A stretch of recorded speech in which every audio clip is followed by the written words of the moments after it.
I'm standing here on Golgotha's rough and rugged ground as the soldiers pound the nails into his hands and feet.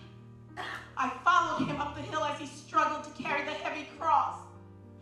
Blood from the crown of thorns ran down his face, through his hair, and into his beard. I wanted to wipe it away, but the soldiers pushed us back. This is my son. I feel the nails. My heart wrenches with pain. What can I do? I can do nothing.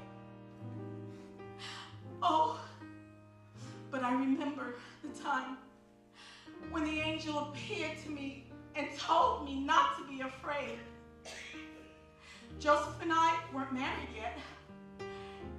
When the angel said not to be afraid, he also said I was highly favored. I couldn't imagine what kind of greeting this was and why an angel should visit me. Then he said that I would have a child who was to be the Holy One of Israel, to reign over the house of David forever. I was more than a little confused, but the angel said not to be afraid. And so I responded, "Behold, the handmaiden of the Lord, be it unto me according to thy word."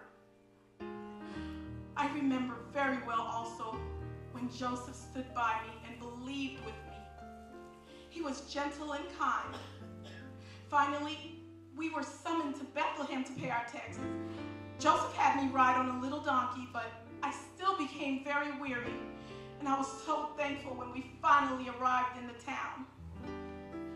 But then Joseph asked the innkeeper for a place to stay, and the man shook his head and said, "No room." And wait, Jesus is calling. He said, "I thirst. Let me go to him." Oh, see the soldier with the sponge on his spear holding it up for Jesus to sip. He refuses, and the soldiers laugh. I've heard they use vinegar and water when they taunt those whom they nailed on the cross.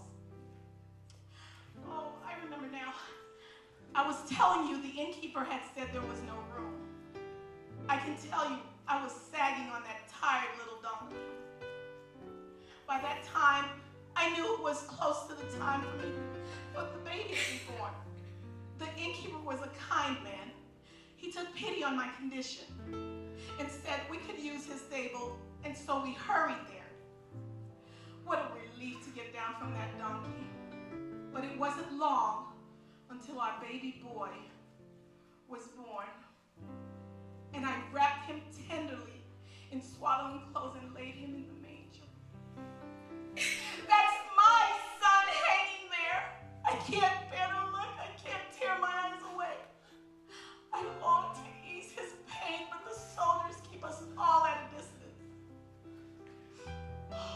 I remember too how when we had been to the temple when Jesus was yet young, and then we started our journey homeward.